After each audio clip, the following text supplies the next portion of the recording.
1481 کو جب سلطان محمد فاتح نے انتقال کیا تو اس وقت ان کے 2 بیٹے زندہ تھے۔ شہزادہ بایزید عماسیہ کے حاکم تھے، جبکہ چھوٹے صاحبزادے جمشید جو کہ جم کے نام سے مشہور تھے کرمانیہ کے حاکم تھے۔ کیونکہ محمد فاتح نے کسی کو جانشین نامزد نہیں کیا تھا، اس لیے محل کے مقتدر حلقوں میں اپنی مرضی کے شہنشاہ کی تقرری کی کھینچا تانی شروع ہو گئی۔ وزیر اعظم محمد پاشا جمشید کا حامی تھا، اس لیے سلطان محمد فاتح کی وفات کی خبر کو شہزادہ بایزید سے مخفی رکھا، لیکن اسی دوران شہر میں ہنگامہ آرائی ہو گئی اور ینیچری نے سازشی منصوبے کا علم ہوتے ہی محمد پاشا کو قتل کر دیا۔ شہزادہ بایزید اس دوران قسطنطنیہ پہنچ گئے اور تخت سنبھال لیا۔ سلطان بایزید سلطنت عثمانیہ کے 8ویں حکمران تھے۔ ینیچری نے آپ کی حمایت تو کی، لیکن ساتھ ہی تنخواہوں میں اضافہ اور بخشش کا مطالبہ کر دیا۔ سلطان بایزید کو مجبوراً یہ مطالبہ پورا کرنا پڑا۔ اس کے بعد اگلے 300 برس ینیچری کے خاتمے تک یہ دستور قائم رہا کہ ہر نئے سلطان کی تخت نشینی کے وقت ینیچری کو بڑی بڑی رقمیں بطور انعام کے دی جاتی تھیں۔ یہ رسم جس قدر خزانہ شاہی کے لیے بار تھیں، اسی قدر سلاطین کے لیے باعث شرم بھی تھیں۔ دوسری طرف شہزادہ جمشید اس وقت بھروسہ میں تھے اور انہوں نے اپنی حامیوں کو ساتھ ملا کر سلطان بایزید سے تخت سے دستبردار ہونے کا مطالبہ کر دیا۔ سلطان بایزید نے انکار کیا تو شہزادہ جمشید نے دوبارہ قاصد بھیجا اور یہ تجویز پیش کی کہ سلطنت عثمانیہ کو 2 حصوں میں تقسیم کر دیا جائے، وہ ایشیائی سلطنت پر حکومت کرے اور سلطان بایزید یورپی سلطنت پر۔ لیکن سلطان بایزید نے اس عظیم سلطنت کی تقسیم سے انکار کر دیا، جس کی تعمیر اور وحدت کے لیے ان کے آباء و اجداد نے سخت محنت کی تھی۔ آپ نے ایک لشکر تیار کیا اور جمشید پر بھروسہ میں حملہ آور ہوئے۔ شہزادہ جمشید کو شکست ہوئی اور وہ مصر بھاگ گیا۔ اگلے سال شہزادہ جمشید نے ایشیائی کوچک کے کچھ سرداروں کو ساتھ ملا کر پھر تخت پر قبضہ کرنے کی کوشش کی، لیکن اس بار پھر اس کو شکست ہوئی اور وہ بھاگ کر روڈوس چلا گیا۔ روڈوس کے فرمانروا ڈی ابوسن نہایت چالاک اور غدار شخص تھا۔ ایک طرف شہزادہ جمشید کی مدد کی حامی بھری اور دوسری طرف سلطان بایزید سے شہزادہ جمشید کو اپنے پاس روکے رکھنے کی اچھی خاصی رقم سالانہ وصول کرتا رہا۔ اس کے علاوہ وہ جمشید کے اہل خانہ سے بھی رقم بٹورتا رہا۔ یوں یہ بدنصیب شہزادہ ظاہری احترام کے باوجود در حقیقت قید کی زندگی بسر کرتا رہا۔ اس کے بعد شہزادہ جمشید کو پوپ انوسنٹ ہشتم کے ہاتھوں بیچ دیا گیا۔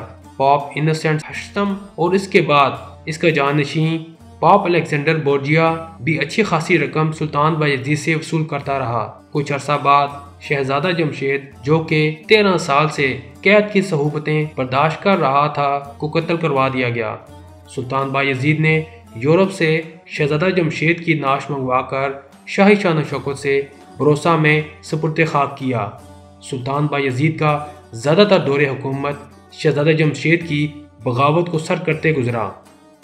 اوٹرانٹو جو کہ اٹلی کا شہر تھا اور سلطان محمد فاتح کے دور میں فتح ہوا تھا، شہزادہ جمشید کی بغاوت کی وجہ سے سلطان یہاں اپنی توجہ نہ دے سکے اور فوج کی کمی کی وجہ سے یہ شہر عثمانیوں کے ہاتھوں سے جاتا رہا۔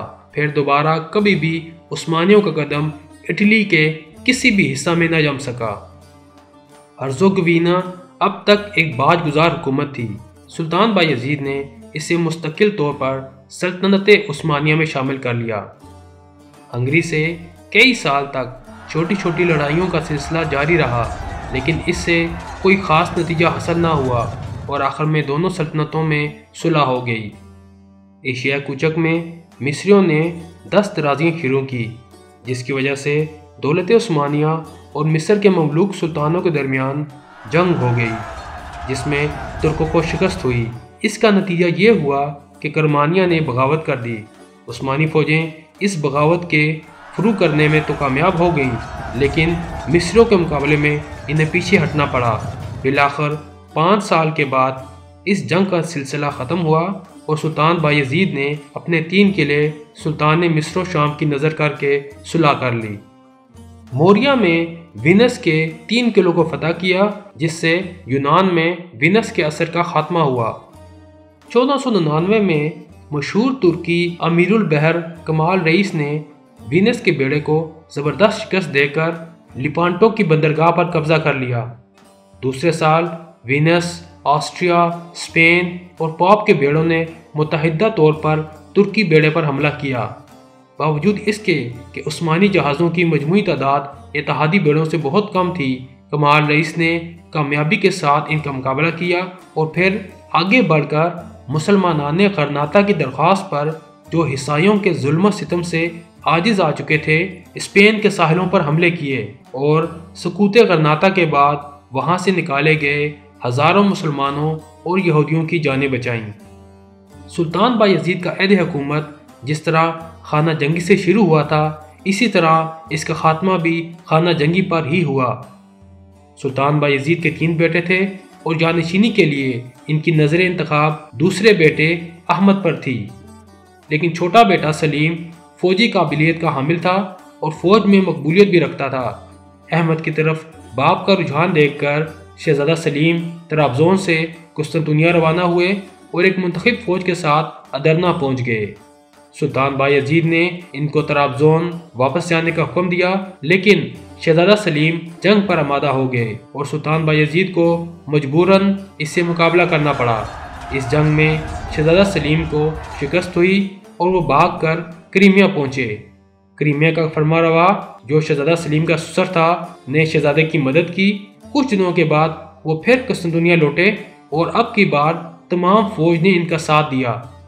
یہ دیکھ کر سلطان بایزید 25 اپریل 1512 کو اپنے بیٹے سلیم کے حق میں دستبردار ہو گئے۔ زندگی کے بقیہ ایام آپ نے ایشیائے کوچک میں گزارنے کی خواہش لے کر سفر کا آغاز کیا، لیکن وہاں تک نہ پہنچ سکے اور رستے میں ہی 3 دن بعد 65 سال کی عمر میں انتقال کر گئے۔ آپ کو استنبول میں بایزید مسجد کے پہلو میں دفن کیا گیا۔